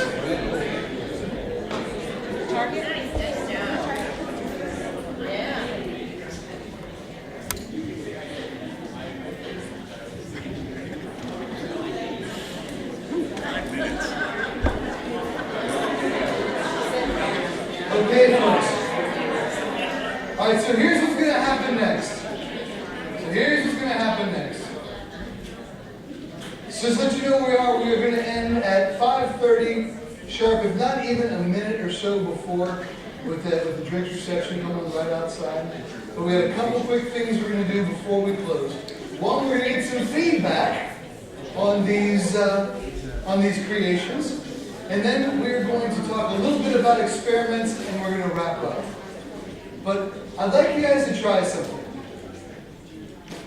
So, in a second, can I ask you to pair up with another team? Maybe not the team right at your table, because you've probably seen what they're working on. Maybe the team behind you, the team next to you. Okay? And I want you, guys, we get your attention real quick. I want you to use a little protocol for feedback. It's called I like, I wonder. Now, it is the simplest thing in the world, and it might sound a little bit cheesy, but I'll tell you what, it makes the world of difference. So what we mean is when you see the idea of the team next to you, listen to what they say, take about maybe 90 seconds for the team to present it, and then take the next 90 seconds to give them feedback. And then I wonder. So, I really like this about the idea. I also like this about the idea. And I wonder if you could make it even better by doing this. So I wonder. And the reason we do this isn't just to be really nice. It's just that any new idea at this stage, that team needs to know what areas have potential so they know where to focus. What they don't need is, we're never going to get budget for that. Or actually, gosh, we tried something similar to that 2 years ago and it didn't fly. That stuff's not helpful at this early of a stage. So I want you to try, I wonder. I'm going to put 6 minutes on the clock. So what you need to do is find another team. Team present, about 90 seconds. I wonder, and then swap. So take it away. Let's get some feedback. Go.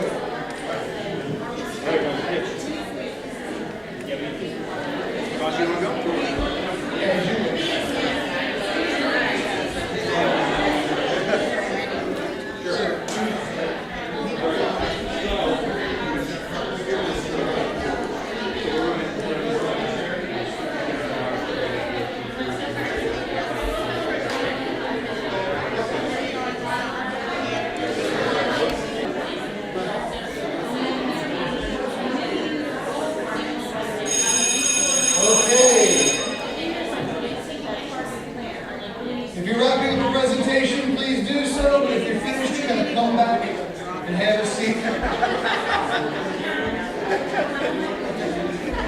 Ready, go. Then we'll know if you're successful.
Okay, everybody. Nice job on that. Let's actually give all of our team a round of applause for really incredible.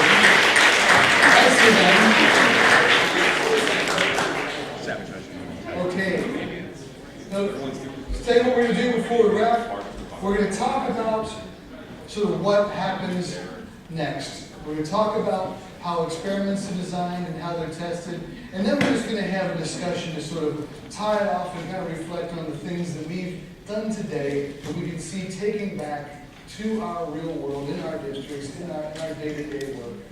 And just kind of reflecting on this process and experience we've had this afternoon. But first, let me just sort of tell you what happens next from this point. So this is where you've gotten your ideas up to. The next thing you would do, and the next thing that you could do after this session, if you've got the beginning of an idea you think has some potential, your next step will be to create an experiment. And let me talk about what we mean by an experiment and give some thought to if this is something you would want to do for your idea. And if it is, we'll have a chat over a beer after the session we can talk about it. But so we talked about this fast failure thing and saying it's not about putting something out there after you've spent a lot of money on it, a lot of time, a lot of passion, all of that. But it's about conducting low risk, low cost experiments that are really quick, but they're generative. It means you're going to learn something from them. And you do it really early on. And the thing that's great about these, you're not testing the entire solution. You're just testing a small sliver of it, a single question you have, a single assumption about human behavior. Okay? So you do this in a way not like a pilot or a beta, but just very, very simple assumptions. Let me give you an example of what I mean by that. There was actually, you know what, we'll talk about our example before this one. Remember I showed you that Uber thing, right? So let's just imagine we were all part of the team that designed Uber for a second. Okay? What are some of the critical assumptions about human behavior that we would need to test in order to find out if Uber is going to work before we even design it? We're assuming that people will what? That's the big one, right? We have to assume that people will get into a car with a stranger. What else do we assume? Yeah, the drivers are reliable. Even they're around and people actually want to be Uber drivers. Yeah, what else? Yeah, the people have smartphones. And smartphones, they're happy to put their credit cards on. Yeah. And that you're willing to give out your credit card information to a great company. Exactly. Yeah. Oh, good. So those are all examples of critical assumptions that if we were all part of the founding team of Uber, we might go and decide to test. Let me give you an example you're probably not familiar with, but it's an interesting little testing story. There's an app called Skip. Okay, Skip, really simple. What it was is a little mobile app that would allow you to, at the beginning of your day, put in what you wanted for lunch from any of these Skip registered restaurants and cafes. Then at 12:30 or whenever your preset time is, you would go to that cafe where you could then skip ahead in line to get your food that was waiting for you. Right? So it's all about skipping, that's the name, skipping in line. So just listening to that basic concept, what are some of the core assumptions we're making that are critical to the success of this concept? People know what they want to eat in the morning for lunch? Yep, what else? That people are comfortable skipping ahead of other people. Yeah, that skip doesn't become so popular that we're waiting in the skip line for ages. I like that. The restaurants even have space for you to move around the line to go to. Yeah, that's a good one. That's a good one. The restaurants even have space for people to get around there. Yeah. Good. What else? Yeah, the restaurant has the capacity to get food ordered and coordinated so it's ready and not just made at, whatever time in the morning and left under a heater all day. Yeah, these are all excellent. Any more come spring to mind? Yep. That an emergency doesn't happen at work, you can't pick up your lunch. Yeah, that's a good one. That's a good one. Yeah, that an emergency doesn't happen, so what would that? Your poor skip meal just sits there, right? Okay, so these are all excellent assumptions. Now the idea is, as opposed to building Skip and going out and see if it works and seeing which of these things, come true or don't come true in a pilot sort of rollout of it, the idea is you test each one of them one at a time in a really quick way. Now the experiment that I'm just going to describe, the first experiment that they ran actually on this when it was at the storyboard level. So literally, they have not gotten any further on this idea than you have on yours when they identified their first critical assumption, which was the one that you mentioned first. Do people know what they want for lunch that day earlier in the morning? So they're like, okay, we got to figure that out first. So what did they do? Really simple. The guy took a flip chart, stood outside of an office building about 9:30 in the morning, and he wrote on the top of it, do you know what you want for lunch today? Yes, no. And just as people came in, like, yes, no, yes, right? Just brought it up and brought back to the team and said, look, No. A whole lot of people don't know what they want for lunch at 9:30 in the morning. Okay, so what does that tell us? If this thing's going to have any chance of being successful, it's going to have some kind of recommendation function, a previous order, or some kind of suggestion functionality to help people get over that hurdle that we now know exists. Now, that's a big piece of learning for the success of this thing, right? What did it cost them? It cost them, basically nothing, a flip chart, right? A flip chart in 45 minutes of their lives. And this is before a single dollar was spent or a single line of code was written. So that's the kind of experimentation we're talking about. Identify an assumption, go out there and test it immediately, and do it quickly and cheaply. That reduces that barrier so significantly to, oh, we can't get funding for this. Oh, we can't progress it because it's too big, it's going to take too much time, we don't have the resource. By getting these quick learnings, the momentum picks up. Okay. Last thing I'll say, if you're looking at your idea or your storyboard right now and thinking, gosh, I wonder what assumption I could test. One really helpful kind of rule that we use is look at the 4 quadrants and ask yourself, in which one of these frames are we asking people to make the biggest change to their current behavior? If you can find that quadrant and circle it, there's a very good chance that that is where your critical assumption could be found. So what I want you guys to do is just take about 2 minutes quickly, look at your storyboard, and just circle the quadrant where you see the biggest behavior change, and think about what that critical assumption can be. Just give it a shot.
Okay, folks, let's wrap it up.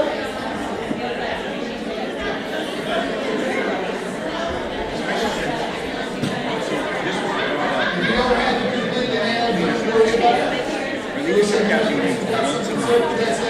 had some really good job. Okay, the last thing I'm going to leave you with here, just to give you a sense of what actually happens after this sort of initial phase that we just started. Right? This is very much just the beginning. Right? Any idea that comes out of something, especially this short, is just the very, very, very beginning of the process. And what would happen next? If you think about these 2 dimensions, if you think about your prototype fidelity, by fidelity this would mean its level of development, of storyboard being a very low fidelity prototype. And then experiment complexity, how much time it takes to run, how much money it costs to run, how many people are involved. If over time, going this way, we can imagine that these things go up, right? That's pretty obvious. But the way it goes up, as you can imagine, we talked about this iteration thing, is very systematic, right? So we start with a very low fidelity prototype like our storyboard, and we conduct an experiment that is super low risk, quick and easy, like the one we just talked about with the scale. We take that learning, we integrate that into the next prototype, which is a little bit more developed, and then we have a little bit more complex experiment that we take out and test.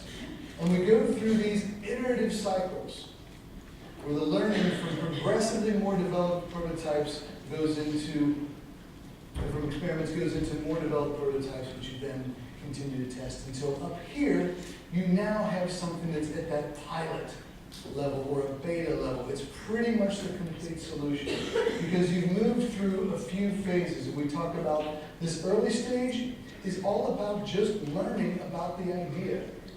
Destroying this notion of you've got to have this amazing idea right out of the bat. No, we're going to learn what good is through these experiments. We're testing to learn what people really care about in our idea. Here we talk about evolving, where we're picking out the things that we're not pretty sure we're going to work, the things that are not going to work, the things that we do care about, the things that they don't care about. And then finally, we're looking at validate, which is where the solution is there, and we're really getting into the specifics of execution, what it's going to cost. And as we started the day, we talked about desirability, feasibility, and viability. It's at this point here that you start looking and testing for those feasibility and viability kinds of concepts. So, I will leave it right there, folks, guys. That is it for me this afternoon. I wanted to thank everybody here for your hard work, your attention, and for your creativity going into this. It's been an absolute pleasure working with you guys. So just a quick round of applause for everybody. Thank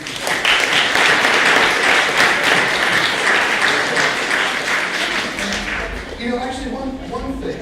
I don't want to stop us just prematurely here. I want to hand it over to Rosita to wrap it up. But one thing I would be really curious to know, coming from your world in the education sector, like does this, what are some elements here that you guys feel that you can take back and start using? Yeah? Yeah? What would you say is the thing that you'd be most excited about taking back and using immediately? From everything from our brainstorming, from the empathy, from other, yeah.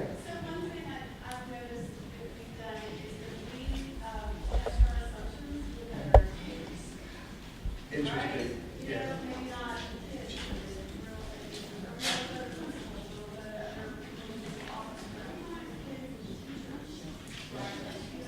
Yeah. Yeah.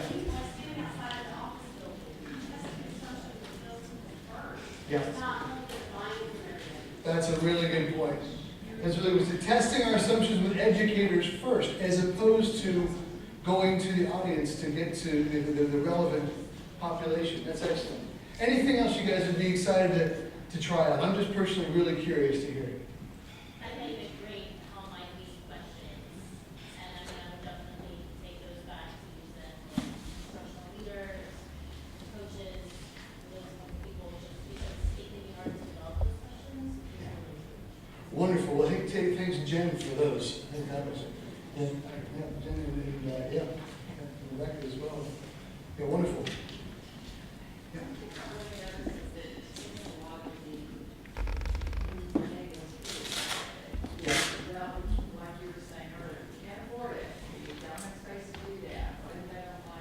Yeah. It's more positive to get them answers and say, well, what is it? Yeah. Yeah. Good stuff. Good stuff. Thank you. Anything else, guys? Yes.